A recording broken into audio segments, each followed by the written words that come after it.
नमस्कार दोस्तों ये आज जो मैं आपसे जिस विषय को लेकर गुफ्तगू कर रहा हूँ, संवाद स्थापित कर रहा हूँ, कुछ जानकारियाँ आपस में बांट रहा हूँ। वो जानकारियाँ बड़ी अजीब हैं, बड़ी अद्भुत हैं, मुझे स्वयं अद्भुत लगी हैं, तो वो नेचुरली स्वाभाविक रूप से आपको भी वो अद्भुत ही लगेंगी। शिकागो में एक शख्सियत, टेड सीरियोस भी कहते हैं, टेड सीरियस भी कहते हैं उसको। तो ये टेड के बारे में ये है कि ये ना तो ये भारतीय कोई योगी था जो चमत्कार दिखाए या कुछ ऐसी बात करे, और ना ही वो कोई योग या ध्यान से जुड़े हुए किसी वैज्ञानिक मामले का वो शोधार्थी था, रिसर्चर था, या कुछ ऐसा कुछ नहीं था। लेकिन एक बात थी कि जब भी वो किसी चीज़ पर, किसी भी वस्तु पर या किसी भी विषय पर जब केंद्रित करता था ध्यान पूरी तरह से, और अपने सामने एक कैमरा केंद्रित करने से पहले, उस विषय पर ध्यान को केंद्रित करने से पहले एक कैमरा भी फिट कर देता था। और ये बड़ा अद्भुत होता था कि वो प्रयास करता था कि जिस चीज़ के बारे में, जिस विषय के बारे में, जिस व्यक्ति के बारे में, जिस स्थान के बारे में उसने सोचा है,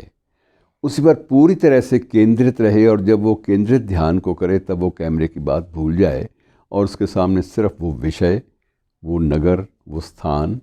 या जो भी जिस भी प्रश्न को लेकर उसने कंसंट्रेट किया है, अपने ध्यान को केंद्रित किया है, सिर्फ वही चीज़ रहे। और होता ये था कि कैमरे में जो परिणाम आता था वो बिल्कुल हूबहू वही होता था जो वो सोच रहा था। अब वो कैमरा कैसे ध्यान को पकड़ता है, तो इसका ये बड़ी एक अद्भुत बात थी। और इस बात के पीछे फिर वैज्ञानिक भी लग गए।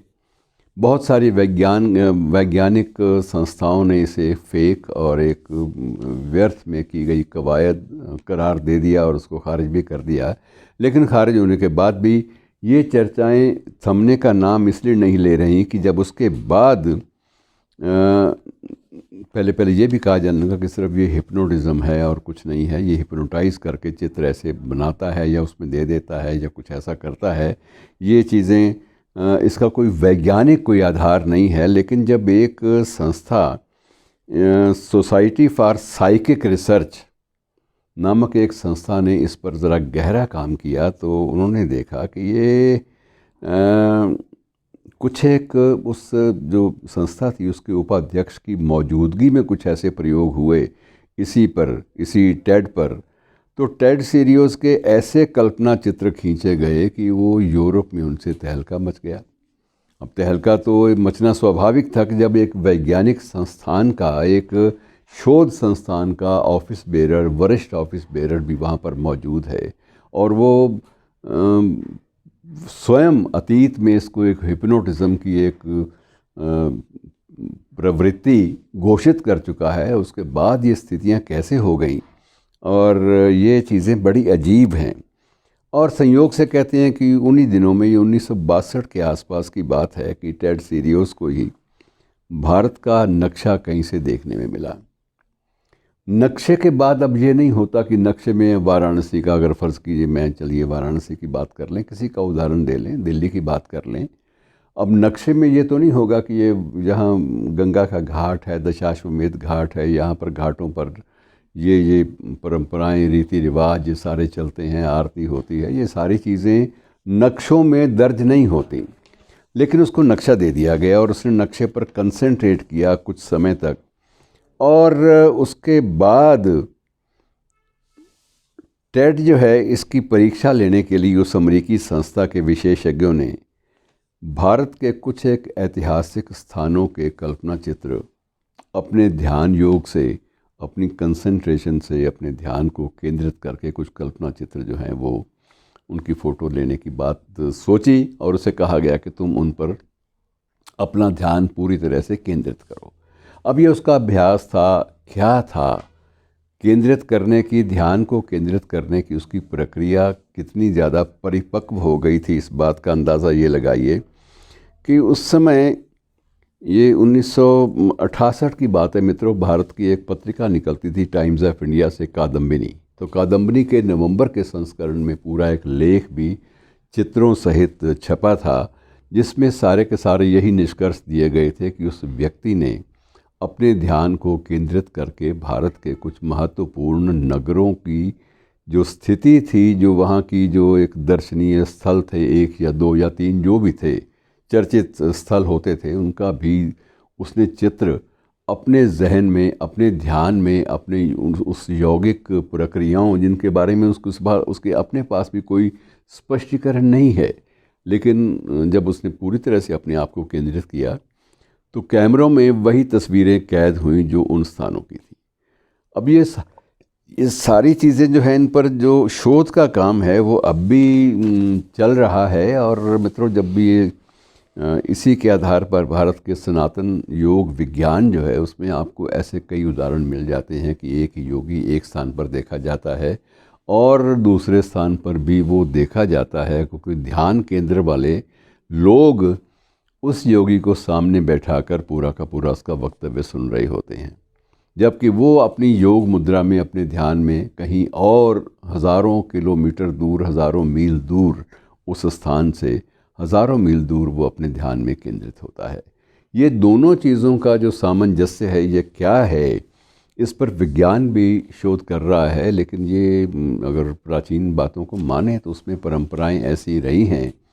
कि जब कहा यह जाता है कि एक कोई व्यक्ति दूर बैठा हुआ, मैंने स्वयं भी इस बात को कई बार देखा ज़रूर है, बड़ी अर्ली एज में, शुरुआती उम्र में, और मैंने इसे चमत्कार मान के इसे भी रद्द कर दिया, लेकिन ये हुआ। अक्सर देखा कि एक जो मुख्य पात्र है वो किसी बच्चे को, छोटे बच्चे को,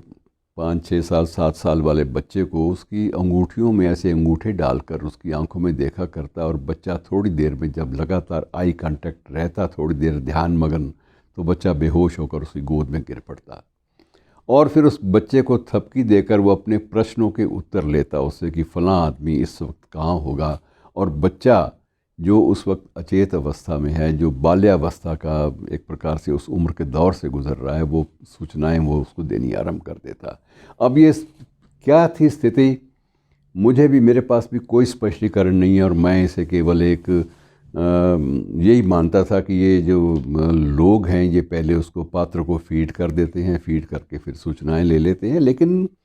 बहुत सारे ऐसे तर्कशास्त्र से दूर बहुत सारे ऐसे प्रसंग हैं जो व्याख्या के और जो वैज्ञानिक शोध के मोहताज हैं।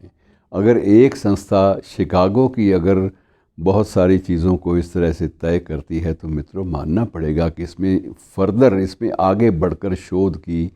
संभावनाएं हैं।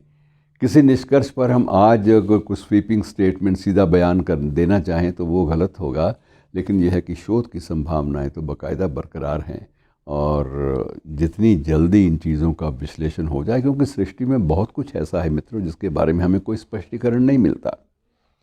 परिंदे कैसे उसी घर में पहुंच जाते हैं जिस घर से वो सैकड़ों किलोमीटर या सैकड़ों मील, या जो स्काई लिमिट है, आकाश की जो सीमाएं हैं, उसका उल्लंघन करके बहुत दूर चले जाते हैं और फिर उसी घर में लौट आते हैं। ये सब कैसे होता है, बाद में इसको हम लोग कहते हैं ये कोई मैग्नेट लगा होता है उस स्थान का, कोई आकर्षण, चुंबक, ये वो, बहुत सारे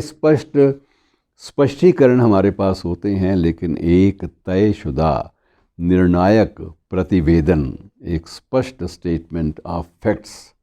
सत्य की एक प्रतिवेदन जो है वो हमारे पास नहीं होता, जिसकी ज़रूरत बनी रहेगी तब तक जब तक कि विज्ञान इन बातों का अस्तित्व पूर्णतया स्वीकार नहीं करता। शुक्रिया।